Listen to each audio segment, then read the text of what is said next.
Oh, I guess here we are. Hare Krishna. Welcome to the class. Today is May 1st, May Day, 2022. Timestamp for the class. So today we're beginning with the Bhagavatam 1:16:9. Om Namo Bhagavate Vasudevaya. Om Namo Bhagavate Vasudevaya. So, first canto, chapter 16, text 9. This is Shonika speaking. And the topic, of course, is going to be Parikshit. Mandasya manda pragyasya vayo manda yushaschavai nidriya hriyate naktam Divacha vyartha karma bhi. So it's very similar to a verse in the second canto, and also the word manda is used 1, 2, 3 times. The word manda, mandasya. So of the people who are manda pragyasya, whose understanding of life is manda, and whose mandayusha, their ayur, their duration of life is short and dull.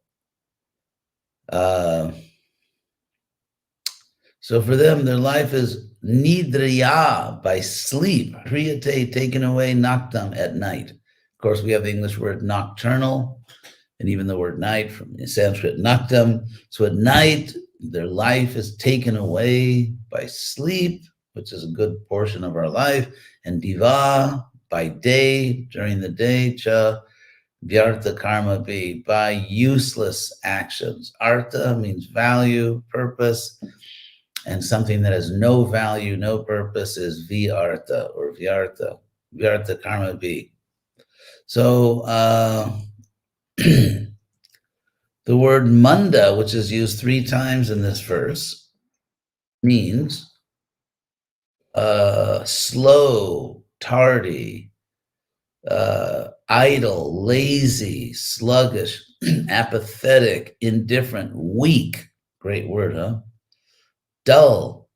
So all of these things are the people of this age. So it's interesting because this is just the very beginning of Kali Yuga. Shonika and Sutta and the sages are speaking. Of course, Parikshit, they're going to tell the whole story of Parikshit. So Parikshit has already lived out his life. So this is just a couple, maybe 2 generations after the Pandavas left this world.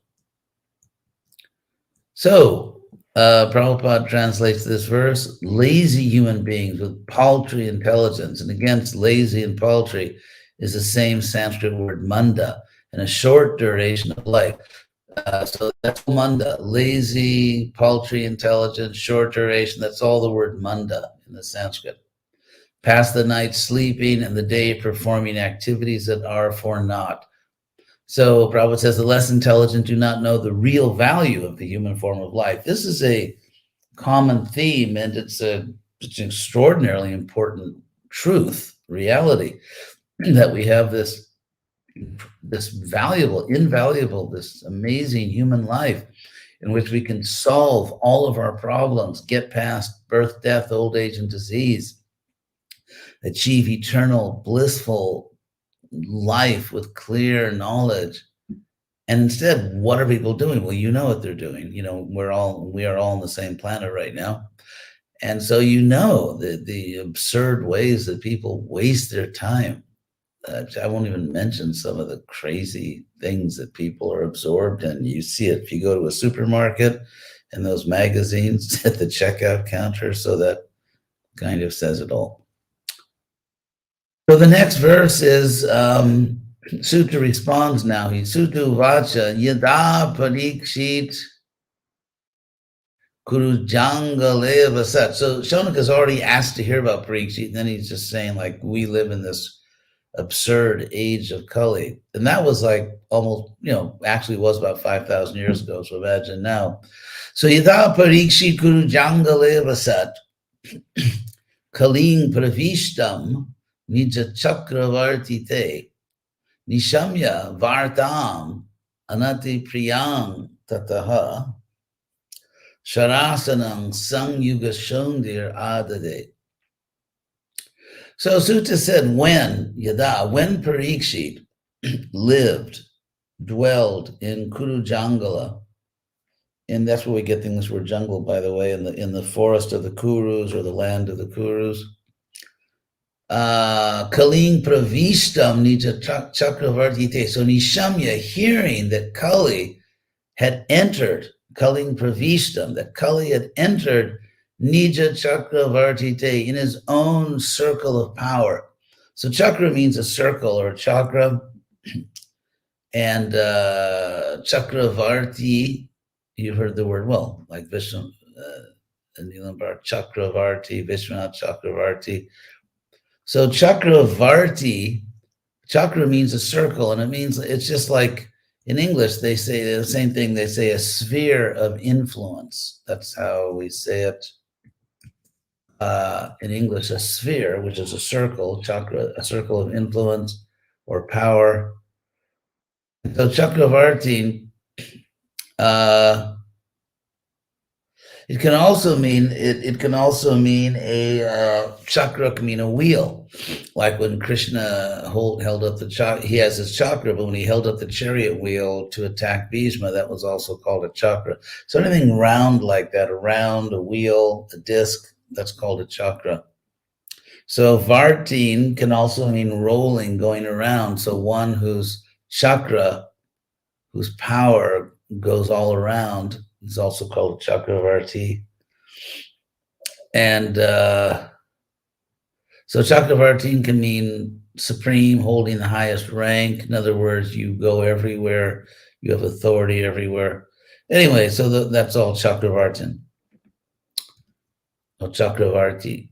So in his own Chakravartita, in other words, in his own circle of influence, in the perimeter of his own kingdom, hearing that Kali had entered. So he heard this Vartang Anati Priyang Tataha. So this Varta, this news, Varta means like what happened, the happening. This news was, and it's kind of interesting, they said it's sort of an expression which is very similar to English. It was not too pleasing. I mean, that's exactly what it means. An means not. Ati means too much. And priya, pleasing. So just as we would say in English, that's not too pleasing, or that's not too great. So they use the same expression in Sanskrit, not too pleasing. Nishamya vartang anati priyang tataha. So then, sharasanang sangyuga shondir adade. Adade, he took up shara asanam. Shara means an arrow, and sharasana means literally the arrow seat, or the place of the arrow, which means the bow. So sharasana can mean arrow and bow, or simply the bow. He took up his bow, which is the seat, the place of the arrow. So Sharasanam Sangyuga Shondir. Sangyuga can mean, among other things, a battle. It's the same root as the word yoga. Yoga means to link. So yuga can mean a yuga like Kali Yuga. But yuga can also mean a pair of things, like two things that are linked. So yuga also means a pair. And Sangyuga, like a pair coming together, can mean a battle. So that's why that word means battle. Sharasanam, Sangyuga, and Shondir. Shondi is a very interesting word, in my view. I find this stuff interesting. Shondi means taking delight in something, fond of, devoted to. So Parikshit was a great Kshatriya, and he took pleasure in battle, not just to fight for the sake of fighting, but he took pleasure in fighting for justice, fighting for righteousness, to protect innocent people. So he was Sangyuga Shondi. So this person who was Sangyuga Shondi who took pleasure in battle for the right causes, he took up his Shara Asanam, his arrow place, or the arrow seat, which is his bow, or arrows and bow, and he's going to go take care of business because he's heard that Kali has entered his kingdom. The next, Prabhupada translates this. Suta Goswami said, "Well, Parikshit Maharaj Parikshit was residing in the capital of the Kuru Empire, Kuru Jangala. The symptoms of the age of Kali began to infiltrate within the jurisdiction of his state. When he learned about this, he did not think the matter very palatable. This did, however, give him a chance to fight. He took up his bow and arrows and prepared himself for military activities." So the next verse. Salankritang Shama Turanga Yojitang Ratam Mragendra Dhwajam Asrita Purat. So the first two lines up to the last word Purat, which is different, but Asrita means he took shelter of, or it's not really took shelter of. I mean, ashraya can mean shelter, but here it really means something else. It means he was sitting in his chariot. The word ashrita can mean having recourse to, resorting to as a retreat or asylum, seeking refuge or shelter, depending on, inhabiting, dwelling in, resting on, being anywhere. So he went to his chariot. He went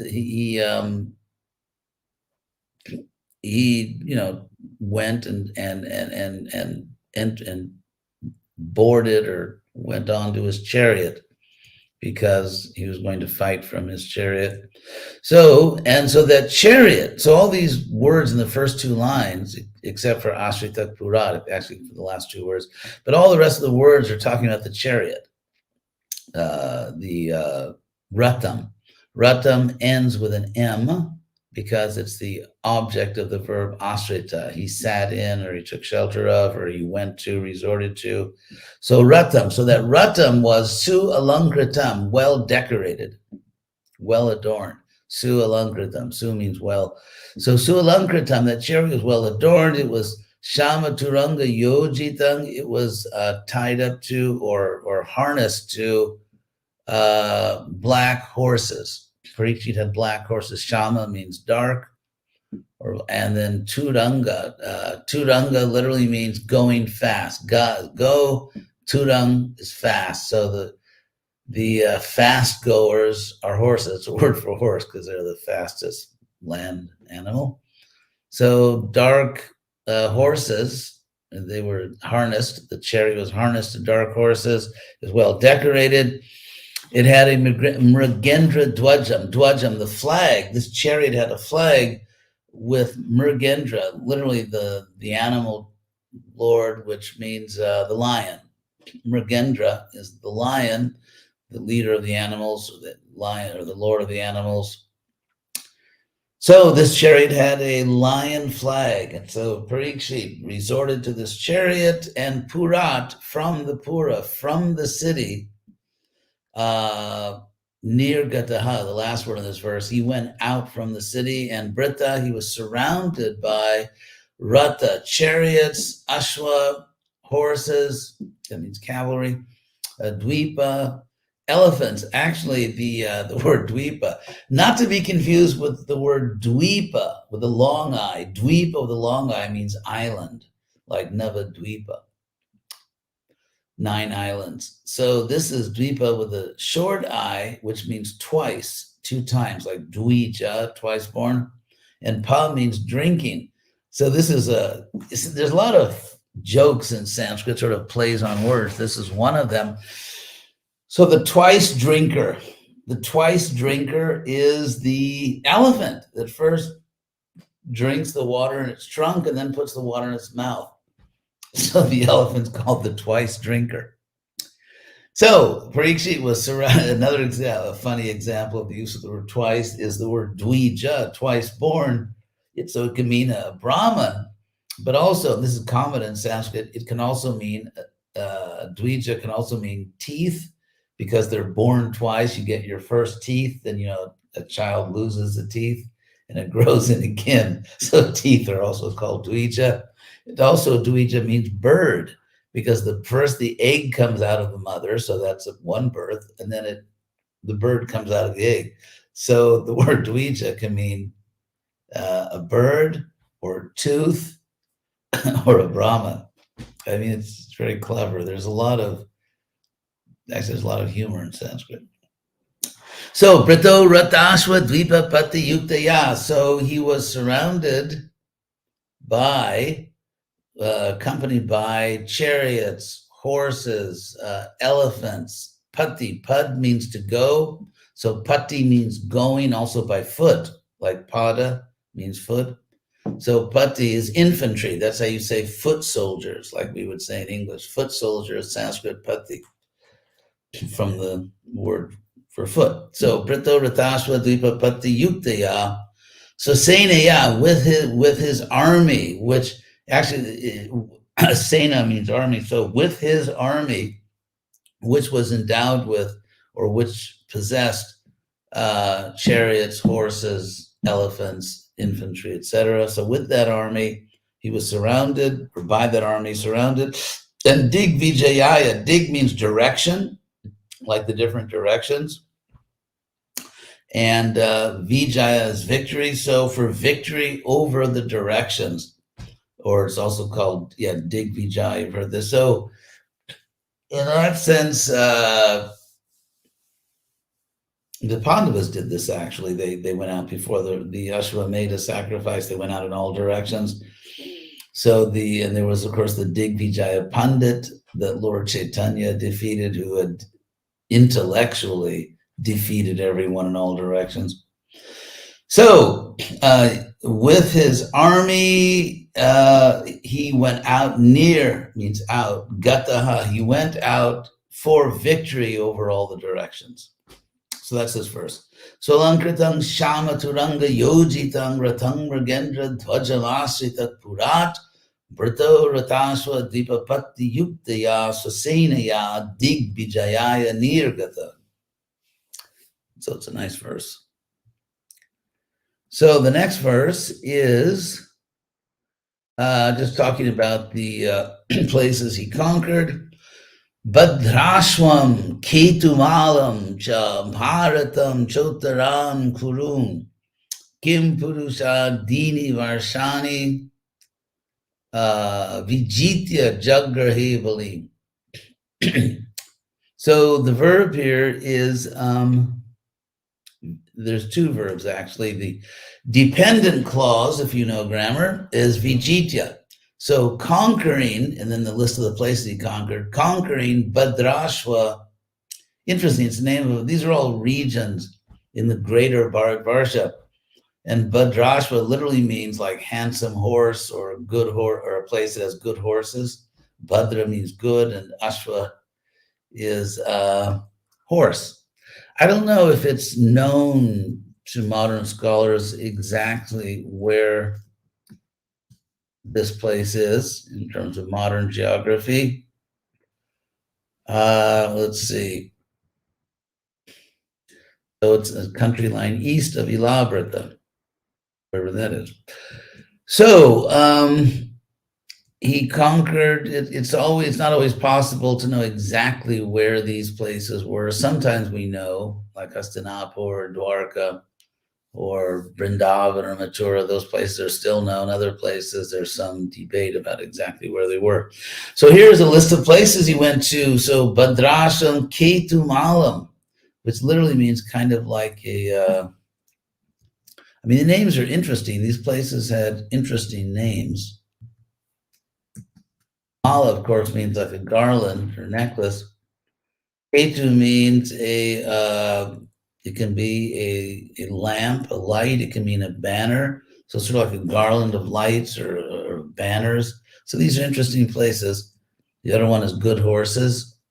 So Bhadrasham Ketu Malam Cha Bharatam.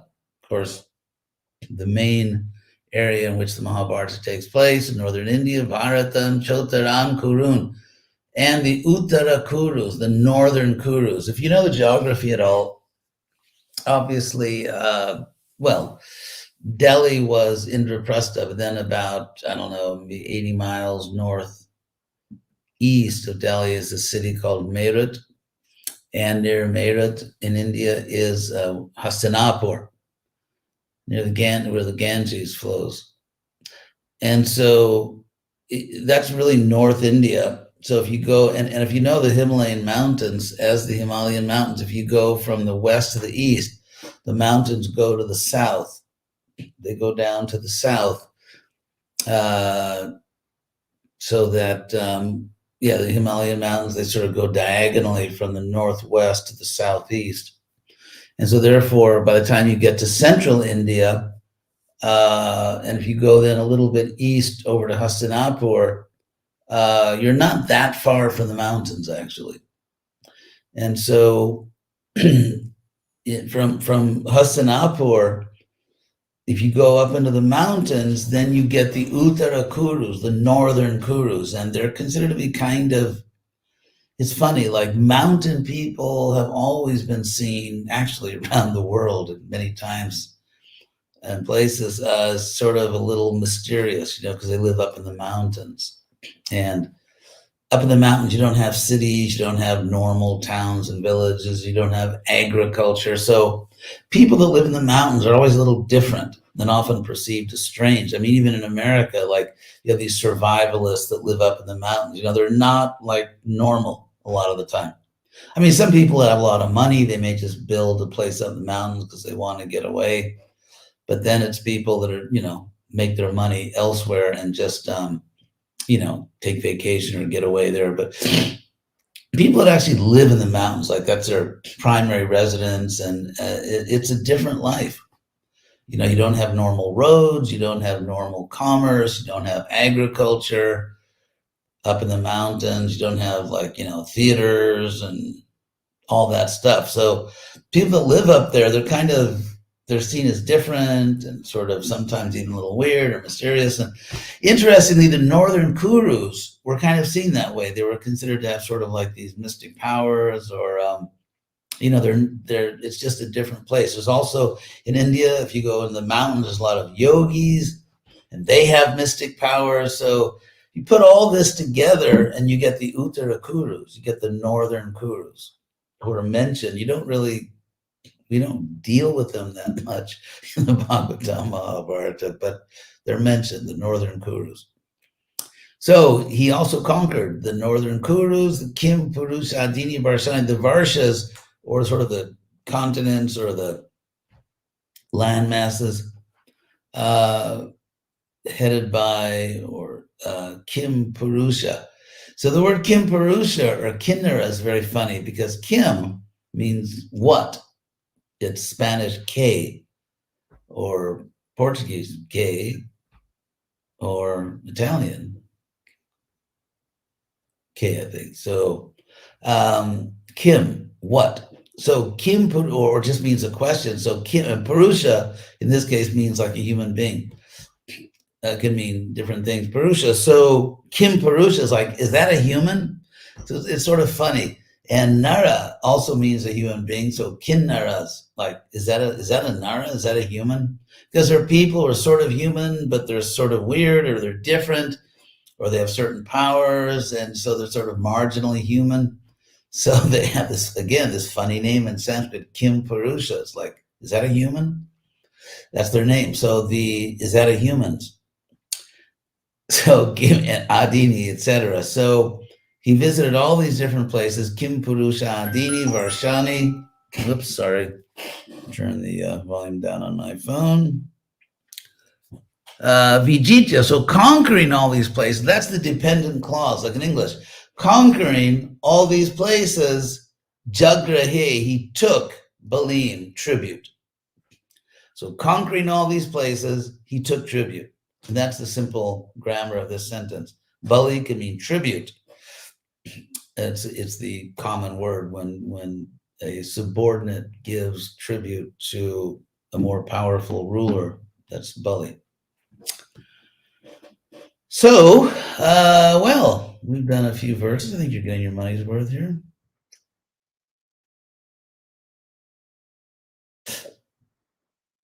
So maybe next Sunday, hopefully the planet will still be here and we will all be here, and then we'll read more verses on next Sunday, which will be the 8th, May 8th. And then in the second Sunday from today, of course, it's Lord Narasimha's appearance day. And we're having a big festival here in Southern California, to which you were all invited. And also my 50th sannyas anniversary, which I guess when I think about that, first thing that comes to mind is, as they say, time flies when you're having fun, right? So let's see if there are any questions today.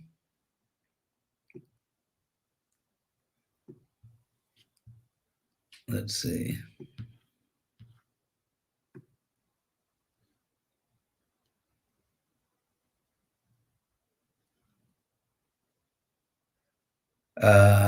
Thank you for your comments.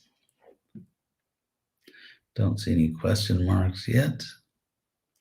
I got some roses. Thank you for the roses. Oh, there's Radharani from Russia. So, Karuna Purna Shakti. Hare Krishna. Let's see, still no questions. Sorry, not mentioning all your names, but I do see you.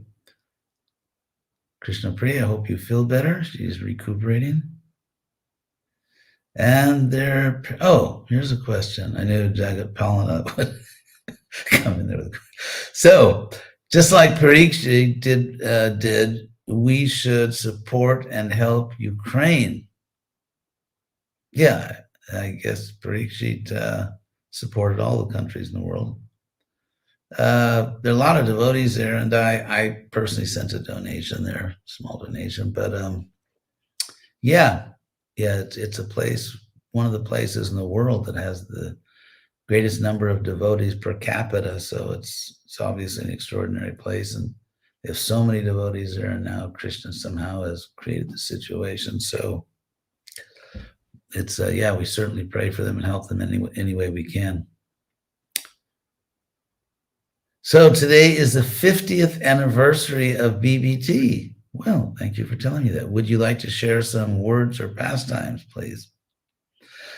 Well, I guess I will take a minute. In 1974, Prabhupada asked me to be the GBC of Latin America, and then he asked me to be the BBT trustee for Latin America, which is Spanish and Portuguese. And certainly there was a time in my life when that was absolutely the center of my life, producing books and distributing them. Prabhupada was very pleased, and I guess it still is, because I actually just finished yesterday the first volume of the Mahabharata. I'm writing sort of an elaborate introduction, not like the Bhagavad Gita. I mean, most of this book will be the book, not the introduction like with the Bhagavad Gita, but it is, I think, a very important introduction that explains a lot about a lot of things related to the Mahabharata, things that most devotees are not aware of, in terms of, from the scholarly point of view, like how old is the text and what do we know about the text, and where's the archaeology to confirm the statements in the Mahabharata, and it goes through all kinds of things. So I finished that yesterday, and a few devotees are kindly going to look over it, and so hopefully within a couple months we will publish the first volume of, I call it Great Bharata. Great, of course, is a literal translation of Maha, and so Great Bharata. And so that's, I guess I still am involved in book work, which pleased Prabhupada very much. So, Lester Wilson, do modern day soldiers achieve the heavenly planets upon dying on the battlefield? That's a very good question. And I think you have to die in a Dharma yuddha, a battle that's actually really for Dharma, defending innocent people, fighting for justice, and so on. I don't think people who are demonic or just fighting for greed or power, like we see nowadays, I don't think that gets you to heaven. Did the activities of Krishna take place in a different dimension or actually on this planet? On this planet, of course, this planet and everywhere in this world is multidimensional, because for one thing, Krishna is everywhere in the universe. And so everywhere in the universe, there's obviously a higher spiritual dimension because Krishna is there. And because Krishna is there, I mean, think about this, Krishna is everywhere and everything is in Krishna. Therefore, ultimately, everything is everywhere, which is one of the secrets of how the ancient mystic yoga functioned. So, it's 50 years, so nice comment. So, let's see. Oh, some interesting comments. Leela Kara. Given how the age of Kali has spread beyond words these days, what to speak of future, how can one decipher what is Maya or not? Well, read Prabhupada's books. And how can one guard against Maya's test? By taking shelter of Krishna. Krishna consciousness is actually very simple. It's infinitely deep and profound, but it's very simple. To know what is Maya, you have to have some spiritual common sense, actually, which is not always so common as they say. And to guard against Maya's test, there's only one way to escape Maya, and that's to take shelter of Krishna. There's no other way.